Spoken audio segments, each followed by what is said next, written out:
Bienvenidos a Kaiser Report, soy Max Kaiser. Los suizos han rechazado la renta básica arguyendo que no se debe cobrar por no hacer nada. ¿Stacey? Bueno, al menos no en términos de política fiscal, aunque quizás sí de política monetaria. Bien dicho. Si tenemos en cuenta el mundo en que vivimos hoy. El caso es que el 23% de los suizos han votado a favor de la renta básica, mientras que casi el 77% lo ha hecho en contra. Sin embargo, hoy vamos a ver varios titulares sobre algunas personas a las que les encantan los regalos que les hace la política monetaria en forma de dinero gratuito. Sin hacer nada por impedirlo, de hecho es más bien al contrario, votan a favor de consolidar estas políticas. Los propietarios de viviendas de Vancouver han ganado más dinero gracias a la rentabilización de sus activos de lo que ha ganado toda la ciudad trabajando. Este es el nuevo mundo en el que vivimos, un mundo caracterizado por el dinero gratuito que proporcionan las políticas monetarias. En Vancouver no resulta fácil encontrar un trabajo bien pagado, lo cual explica en parte el hecho de que la vivienda resulte cada vez más inaccesible. Sin embargo, hay al menos 75.000 trabajadores infatigables que han llegado a cobrar de media $126 por hora. El problema, según explica una web de Hong Kong, es que desgraciadamente esos trabajadores no son ciudadanos humanos de Vancouver, sino que la cifra corresponde a las viviendas unifamiliares.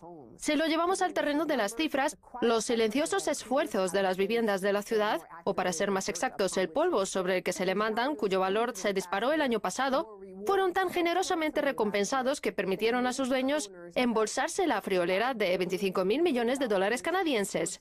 Fíjate, 25.000 millones que se embolsaron por no hacer nada, mientras que los trabajadores de toda la ciudad solo se llevaron 19.000 millones. Es una renta básica para algunos. Sí. Una renta básica propiciada por estos programas de relajación monetaria que generan una burbuja inmobiliaria que a su vez se traduce en este ingreso básico. La diferencia con la renta básica al uso, la que se ha propuesto en Suiza, es que se trata de una cantidad enorme y eso está haciendo que se infle una gran burbuja en el sector.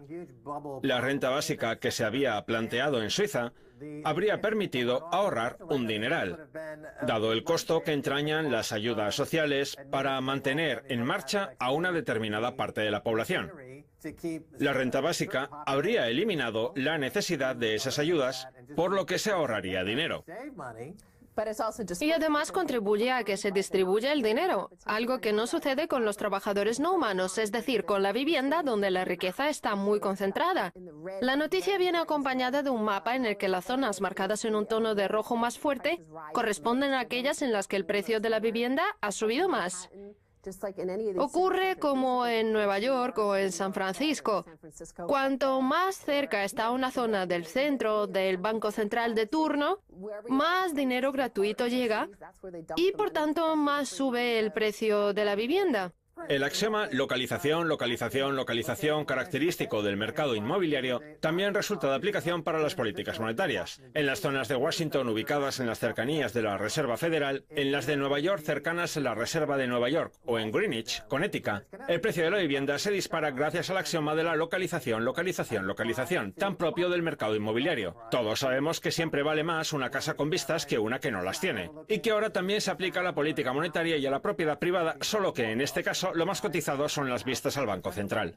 Todo esto también pone de manifiesto esta especie de apartheid que tenemos y que hace que los ciudadanos canadienses que se ganan la vida trabajando y que se han embolsado un total de 19.000 millones de dólares estén constantemente vigilados, sus depósitos, sus ingresos y sus impuestos. Sin embargo, sobre los otros 25.000 millones procedentes en su mayoría de China, nadie pregunta, por ejemplo, si ese dinero se le ha robado a otro país, porque les da igual. Lo único que les importa es poder seguir robando. El problema del ciudadano de a pie es que se ve obligado a competir con gente a la que le está permitido robar, algo que el ciudadano de a pie no puede hacer. Al contrario, cada vez se ve más obligado a trabajar como un esclavo. Cuanto más tiempo permanece en vigor esta política monetaria, que favorece a los más privilegiados, más propios de la esclavitud son los salarios de los trabajadores.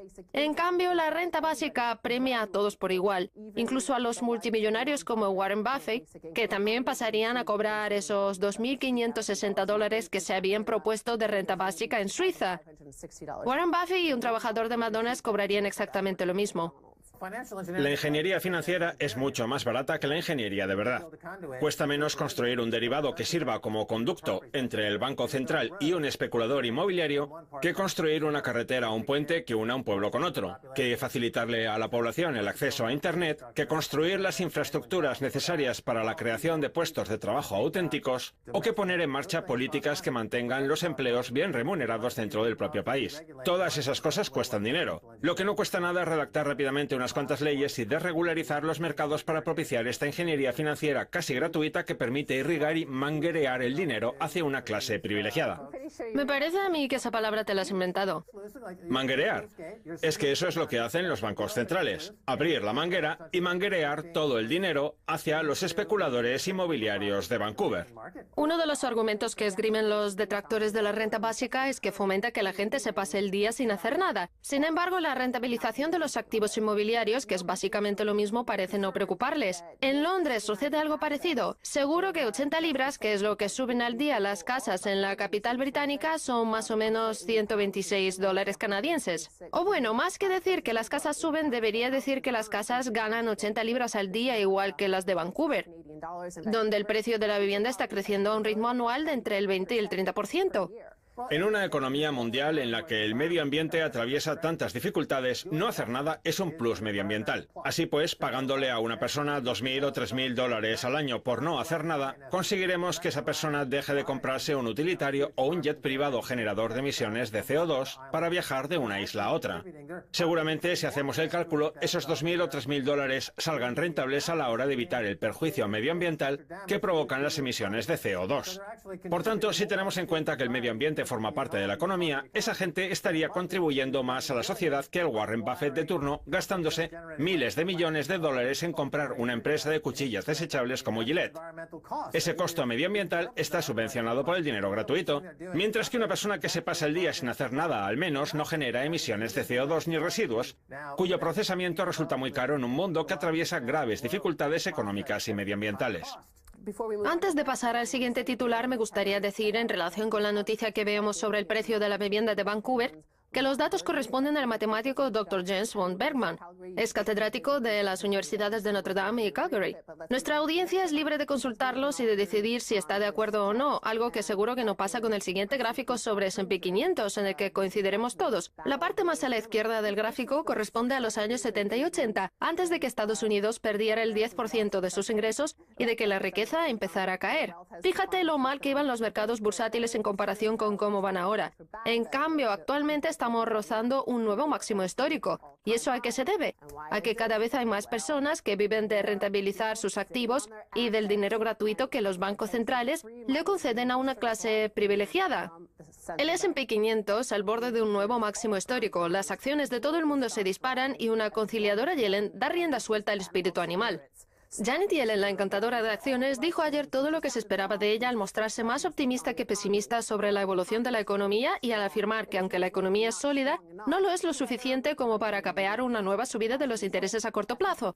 Sus palabras hicieron que el pasado lunes el S&P 500 se disparara hasta situarse cerca de un nuevo máximo histórico y de hecho siguió creciendo a la mañana siguiente, después de que Yellen reconociera que la subida de intereses que tiene prevista y a la que no puso fecha será gradual, contradiciendo así sus declaraciones del pasado 27 de mayo en las que avisaba de una probable subida en los próximos meses. Los mercados pensaban que iban a subirse los intereses en junio o julio, pero ahora se han dado cuenta de que no va a ser así, después de que en el mes de mayo la economía estadounidense solo haya sido capaz de generar 38.000 nuevos empleos, una cifra que se sitúa muy por debajo de las expectativas de 200.000 que se habían creado. Y como los ingresos bajan, los que están cerca del grifo del dinero pueden acceder a una cantidad aún mayor de dinero gratuito, una posibilidad que se les niega a aquellos que han perdido su empleo o a los trabajadores que subsisten sin apenas ingresos, y que está reservada exclusivamente a aquellos que se dedican a rentabilizar sus activos. Cada vez que Janet Yellen o antes Ben Bernanke anuncia una subida de los intereses, en este programa negamos rotundamente que vaya a ser así porque una estafa Ponzi no se puede desmontar. Sí, es verdad que hace poco aprobaron una subida mínima de 1/4 de punto. Lo que pasa es que el mercado se vino abajo, así que han decidido posponer las nuevas subidas previstas. La situación del mercado laboral es es catastrófica, como ya anunciábamos nosotros, y eso hace que la subida de intereses deje de estar sobre la mesa. Lo que harán, por tanto, es seguir apostando por el apalancamiento, la compra de activos, nuevos máximos del S&P 500 y la subida del precio de la vivienda. Dentro de poco volverán a decir que sienten la necesidad de subir los intereses. El problema es que el mercado volverá a venirse abajo y entonces dirán que todavía es demasiado pronto para subirlos. Y mientras, la deuda seguirá creciendo hasta niveles insostenibles hasta que el excelentísimo señor Don Mercado imponga una subida de intereses según sus propios términos, que tienen muy poco que ver con los de la gobernadora de la Reserva Federal, Janet Yellen, quien ha abdicado de su obligación de gestionar las tasas de interés y espera a que el excelentísimo señor Don Mercado haga el trabajo que le correspondería hacer a ella. Muchas personas siguen creyendo que vivimos en un mundo basado en los ingresos en el que nuestro trabajo sirve para producir valor.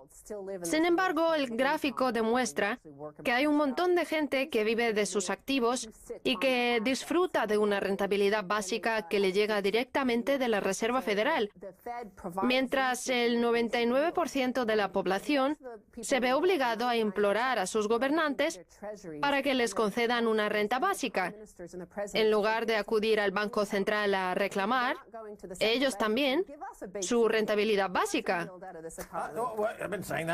Yo llevo años diciendo que los salarios deberían vincularse a la oferta monetaria, no a la inflación. ¿Que la oferta monetaria sube entre el 15 y el 20%? Pues los salarios deberían hacerlo en la misma proporción. Así tendríamos algo de igualdad en el sistema. Lo que no puede ser es que la oferta monetaria crezca un 15, un 20 o un 25% y querer subir los salarios un 2%. Eso no nos lleva a ninguna parte. Vamos a ver una noticia muy extraña derivada de los intereses al 0%. Estados Unidos presionará a China para que frene su producción industrial. China cuenta con billones de dólares y con multitud de ciudadanos de clase media que quieren vivir de sus activos y que de hecho lo hacen gracias a activos como los que tienen en Vancouver. Y lo que están haciendo con esas cantidades ingentes de dinero es producir muchísimas más toneladas de acero, cobre y cualquier otro bien industrial que pueda hacer falta en los próximos 20 o 30 años, inundando con ello los mercados. Pues bien, ahora va el secretario del Tesoro estadounidense, Jack Lew, que supuestamente debería actuar defendiendo los intereses del 99% de la población, que cree que necesita ingresos y que está viendo cómo se pierden todos los puestos de trabajo por culpa de dinero que llega a China, y que sale de vuelta en forma de bienes industriales y dice que quiere que China recorte su producción. La ingeniería financiera significa permitir que el dinero esquive a la clase trabajadora y al 99% de la población. En ese consiste. En fin, tenemos que pasar a la segunda parte, gracias. Vamos a esquivar esta primera parte. La esquivamos y pasamos a la segunda. No se la pierdan, tenemos mucho más.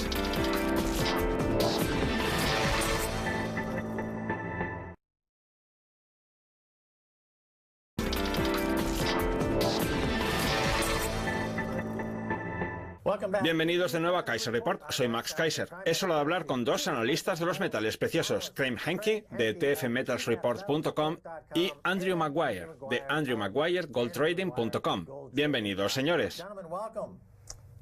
Es un placer. Vaya elenco tenemos hoy, incluido Stacy.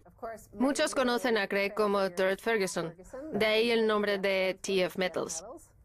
Entiendo, es su seudónimo. Hasta mi madre me llama Tart. El seudónimo se ha comido el nombre. Ya veo, muy bien. Entramos en materia. ¿Qué está sucediendo con los metales preciosos que llevan 4 o 5 años en una franja de precios muy alejada de los máximos históricos? ¿Qué está pasando, Tart? Max, es muy fácil pensar que estamos ante una pequeña corrección, un pequeño repunte, pero esta vez existe la sensación de que puede ser distinto. Hay otras cosas. Por ejemplo, las acciones de las empresas dedicadas a la extracción están subiendo como la espuma, al contrario de lo que sucedió en el 2013.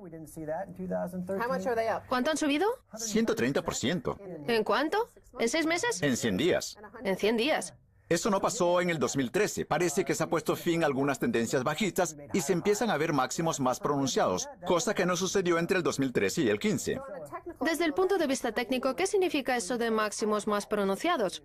Cada vez que se alcanza un máximo dentro de una tendencia bajista, el precio vuelve a caer a un nivel aún menor. Luego vuelve a alcanzar otro máximo, pero menor que el anterior. Después otro mínimo, que también es menor, y así sucesivamente. Y eso es una mala señal, un síntoma de tendencia a la baja. Pero ahora la tendencia se revierte. Exacto. Y se percibe un interés mayor no solo por el oro físico, que es de lo que hablamos siempre Andy y yo, sino también por los derivados de papel que empiezan a tensar el sistema. Así estamos ahora. Para quien no lo sepa, ¿qué son los derivados de papel? ¿Los fondos negociables en el mercado y los mercados de futuros? Los contratos de futuro, derivados extrabursátiles, fondos negociables en el mercado, todo eso de lo que habla Andy. Y que ahora la gente está volviendo a comprar. Ahora bien, no olvidemos que la base del sistema es el metal físico, que también está suscitando un mayor interés. Andy, ¿qué es usted? ¿Analista fundamental o analista técnico? Hay que tener en cuenta los fundamentos porque esa es la respuesta desproporcionada que un mercado fuertemente apalancado puede crear. Desde el punto de vista mayorista, yo soy corredor en el mercado de lingotes asignados en el que tenemos una conexión muy cercana con el mercado físico. Podemos pensar todo lo que queramos en el análisis técnico, pero ¿dónde están los límites de las órdenes mayoristas agregadas? ¿Cuál es el precio del mercado mundial? Piense, por ejemplo, en el informe del Banco de la India del 2010. Si lo abrimos por la página 83, vemos que por cada onza de oro físico que hay en Londres, se opera con 292 onzas de oro papel, lo cual significa que tenemos un nivel de apalancamiento enorme. Y eso que es el cálculo más optimista. El apalancado mercado del papel y de las ventas cortas al descubierto está manteniendo el precio bajo control. Desde luego. Más allá de la subida de precios de la que habla Turt, lo que verdaderamente está cambiando este año es que el mercado físico empieza a superar al mercado de papel. Seguro que los estudiantes analizan este fenómeno. Están hablando de dos mercados, el físico y el de papel, cuando el mercado del oro en general puede parecer demasiado esotérico y difícil de entender para el ciudadano de a pie. Lo que sí que entiende la gente es lo que pasó en el 2007-2008 con la llamada crisis de las hipotecas basura, provocada por un exceso de papel y de derivados. Si una vivienda de Estados Unidos valía $100.000, la hipoteca se vendía 100 veces, vinculando, por tanto, 100 contratos a una sola casa. Y cuando el dueño de esa casa no podía pagar la hipoteca un mes, toda la pirámide de papel se venía abajo. ¿Podría compararse con lo que pasa en el mercado del oro? Sin duda alguna. Sí. Y aún así la casa seguía existiendo. Ahí está la ironía. Es un caso tipo de rehipotecado, en el que un activo, ya sea una casa o una onza de oro, puede ser propiedad de muchas personas a la vez. Pero la cosa va más allá de una mera realidad empírica. Hay pruebas fehacientes de ese apalancamiento del que estamos hablando en el mercado físico. Evidentemente, si el precio a nivel mundial viene marcado por eso, lo que eso significa es que el mercado físico está completamente roto. No sé si tuvieron la posibilidad de leerlo, pero hace un par de meses la página web de la Asociación del Mercado de Lingotes de Londres publicó un artículo que se titulaba precisamente así: El mercado físico está roto.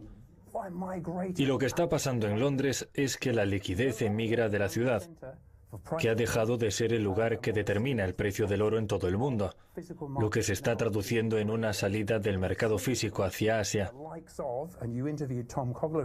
Sé que hace poco entrevistaron a Tom Coughlin de The Allocated Bullion Exchange, y como les dijo él, existe una plataforma electrónica en la que se puede operar con oro físico de verdad. No como los derivados, que no consisten más que en hacer clic con el ratón. Así pues, la transición que se está produciendo del mercado de papel al mercado físico es algo inaudito, lo cual está provocando un importante cambio en el descubrimiento de los precios este año. Por eso le insto a la gente a que, cuando acabe el año, eche la vista atrás. Entonces se dará cuenta de que el mercado de los derivados extrabursátiles y el COMEX están rotos.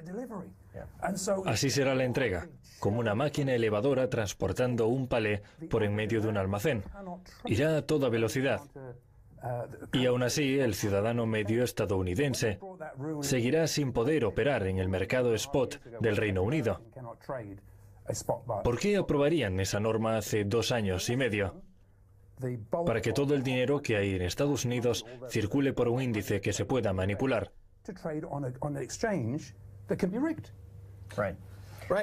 Entiendo. Desde la última vez que hablamos con ambos, se ha confirmado oficialmente que tanto el precio del oro como el de la plata han sido manipulados. Sí. ¿Qué les parece? Explíquenos antes en qué consiste esa fijación del precio del oro y la plata, que ambos mercados son bastante complejos. ¿Qué es la fijación del oro y la plata que se lleva a cabo en Londres? Para explicarlo de una forma más sencilla, el oro cotiza electrónicamente 23 horas al día. Lo que pasa es que los mayoristas que compran y venden oro físico podrían utilizar el precio que hubiera en cualquier momento del día, por lo que se hace necesario fijar un precio para su compraventa y la realización de grandes transacciones de oro físico hasta la siguiente fijación. Lo más interesante de todo es que, por primera vez en casi 100 años, tenemos otra fijación que le hace la competencia. Sí, tenía la pregunta preparada. Se trata de la fijación del yuan, ¿no? Sí, en mi opinión, ese será el martillo que utilizará China para destrozar todo el sistema. La fijación de aquí de Londres la establecen los representantes de 5 grandes bancos de lingotes, que se reúnen cada día y determinan el precio. ¿El mecanismo de fijación del yuan es distinto o el método sigue siendo el mismo? Bueno, no es muy distinto, quizá más transparente. Yo creo que la gran diferencia reside en que con eso sí que habrá competencia de verdad. No un solo mercado en el que se decide todo. En el mercado de Londres, el pobre productor tiene que acatar el precio que determinen los 5 o 6 bancos de lingotes, un precio que todos sabemos que corresponde a un derivado, con una relación de 92:1, o puede que aún peor. Mire, de las 500 o 600 toneladas que se venden cada día en Londres, solo se entregan 7. A mí me parece que es un verdadero escándalo. Hay otra cosa llamativa. Todo el mundo sabe lo que son los mercados de capital, el mercado bursátil, el mercado de deuda, pero el oro es uno de los mercados más grandes del mundo, el que registra un mayor volumen de operaciones al día. ¿Quién realiza estas operaciones? ¿Los bancos centrales? ¿Los gobiernos? Hable usted, Andy. El Banco de Pagos Internacionales, que es el banco central de todos los bancos centrales, tiene un importante departamento dedicado a las operaciones en el mercado de oro. No olvidemos que el oro es una divisa de intercambio. Los que piensan que Estados Unidos es el eje de todo, consideran al oro una materia prima. Sin embargo, cuando Blythe Masters dejó JP Morgan, el banco trasladó su unidad del departamento de materias primas al de divisas. ¿Y eso por qué? Porque saben que el oro es una divisa y hay pruebas que lo corroboran. Y el Banco de Pagos Internacionales, que tiene cuentas en el Banco de Inglaterra, colabora e incluso conspira con varios de los bancos que acabamos de citar. El oro no es más que uno de los componentes del mercado de divisas, que en el Reino Unido mueve un total de 5 billones de dólares al día. Por tanto, tener una posición larga en el oro implica tener una posición corta en el dólar, y viceversa. Tener una posición corta en el oro implica tener una posición larga en el dólar. Es decir, que el Banco Central gestiona oro a la vez. Y viceversa. Tener una posición corta en el oro implica tener una posición larga en el dólar. Es decir, que el Banco Central gestiona el oro a la vez que las divisas fiat, que son las que utilizan para ponerle precio. Y lo hacen día tras día. Vamos a hablar ahora del Deutsche Bank, que hace poco ha visto cómo se interponía una demanda en su contra por manipular el precio del oro y la plata.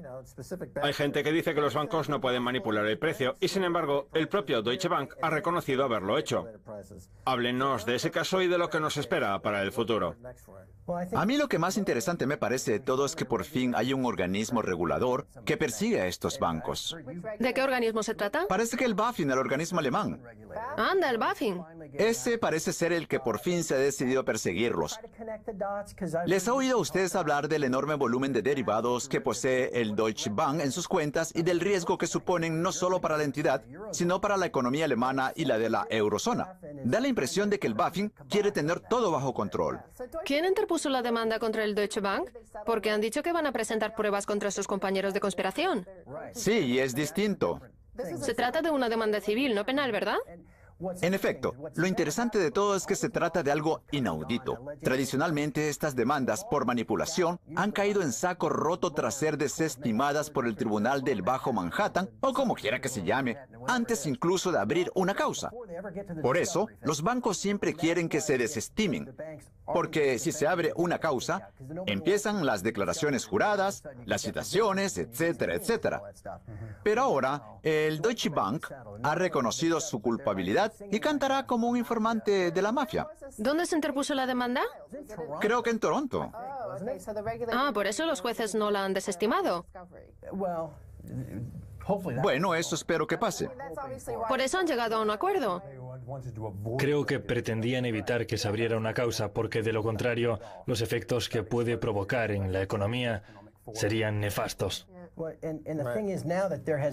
Y ahora que con este acuerdo están reconociendo su culpabilidad, se han sentado las bases para que los abogados se pongan como locos a demandar a otros bancos por casos parecidos, con la esperanza de que ellos también admitan lo que han hecho. Ahí se empezará a destapar todo. ¿Quiénes son los compañeros de conspiración a los que ha delatado el Deutsche Bank? Scotiabank, Barclays, todos los grandes bancos. El HSBC. ¿Por qué no seguimos el próximo día? Genial. ¿Les parece bien? Estupendo. Muy bien, esto es todo por hoy en Kaiser Report. Somos Max Kaiser y Stacey Herbert. Quiero dar las gracias a nuestros invitados, Craig Henke y Andrew Maguire. Si quieren contactar con nosotros, envíenos un tweet a Kaiser Report. Hasta la próxima. Adiós.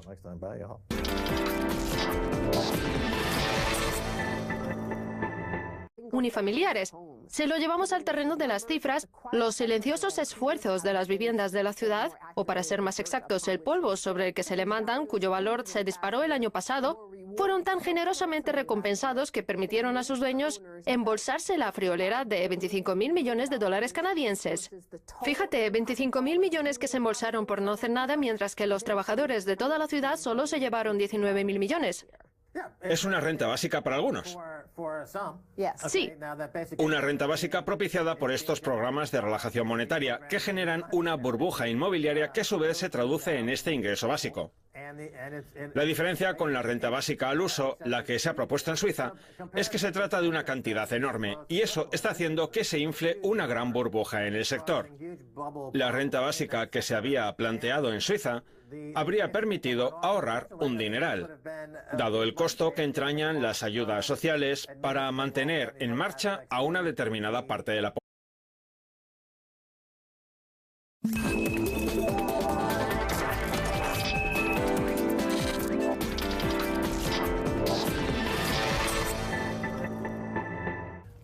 Bienvenidos a Kaiser Report. Soy Max Kaiser. Los suizos han rechazado la renta básica arguyendo que no se debe cobrar por no hacer nada. ¿Stacey? Bueno, al menos no en términos de política fiscal, aunque quizás sí de política monetaria. Bien dicho. Si tenemos en cuenta el mundo en que vivimos hoy. Este es el nuevo mundo en el que vivimos, un mundo caracterizado por el dinero gratuito que proporcionan las políticas monetarias. En Vancouver no resulta fácil encontrar un trabajo bien pagado, lo cual explica en parte el hecho de que la vivienda resulte cada vez más inaccesible. Sin embargo, hay al menos 75.000 trabajadores infatigables que han llegado a cobrar de media $126 por hora. El problema, según explica una web de Hong Kong, es que desgraciadamente esos trabajadores no son ciudadanos humanos de Vancouver, sino que la cifra corresponde a las viviendas. El caso es que el 23% de los suizos han votado a favor de la renta básica, mientras que casi el 77% lo ha hecho en contra. Sin embargo, hoy vamos a ver varios titulares sobre algunas personas a las que les encantan los regalos que les hace la política monetaria en forma de dinero gratuito. Sin hacer nada por impedirlo, de hecho es más bien al contrario, votan a favor de consolidar estas políticas. Los propietarios de viviendas de Vancouver han ganado más dinero gracias a la rentabilización de sus activos de lo que ha ganado toda la ciudad trabajando.